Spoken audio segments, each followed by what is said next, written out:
Allô tout le monde, bienvenue dans la vidéo de la semaine. Dans cette vidéo, on va partager avec vous 5 clés pour faire la différence entre une personne introvertie, entre un enfant introverti et un enfant timide. Allô Nadège? Salut Daphné.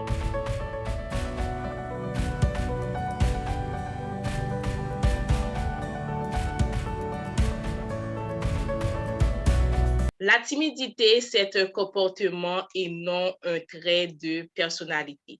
C'est avoir peur lorsqu'on se sent ou lorsqu'on se trouve dans une situation sociale, par exemple, prendre la parole en public.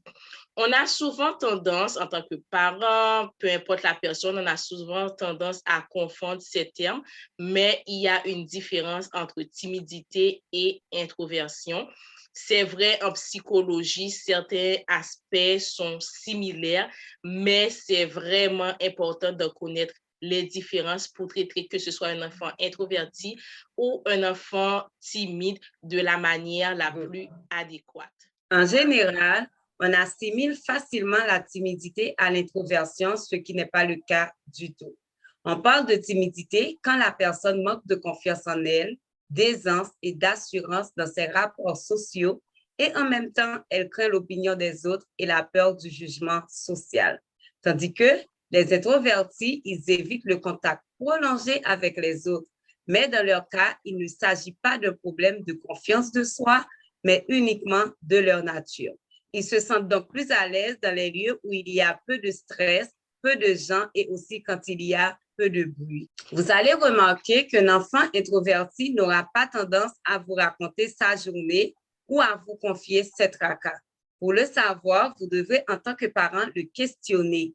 Vous avez l'impression que quelque chose ne va pas chez lui, que quelque chose le préoccupe, mais il reste fermé. Il faut donc à ce moment-là suivre votre instinct et aussi insister. Sous peu, il finira par s'ouvrir à vous.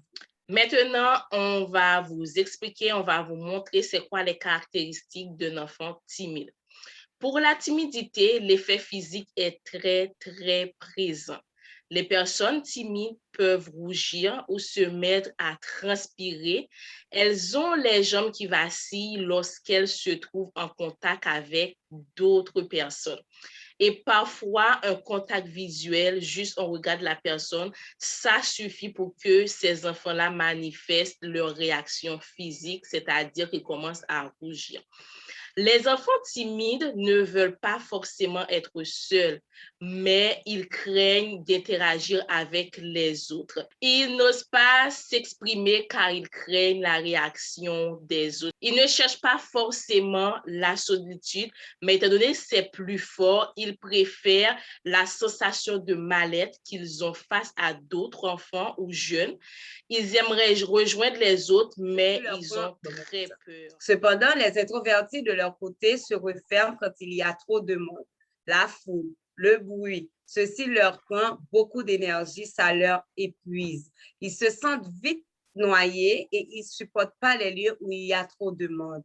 Ces gens-là, ils aiment passer du temps avec eux-mêmes, c'est-à-dire de rester dans leur bulle en gardant leur espace naturel. Et ils vont aussi s'ennuyer rarement.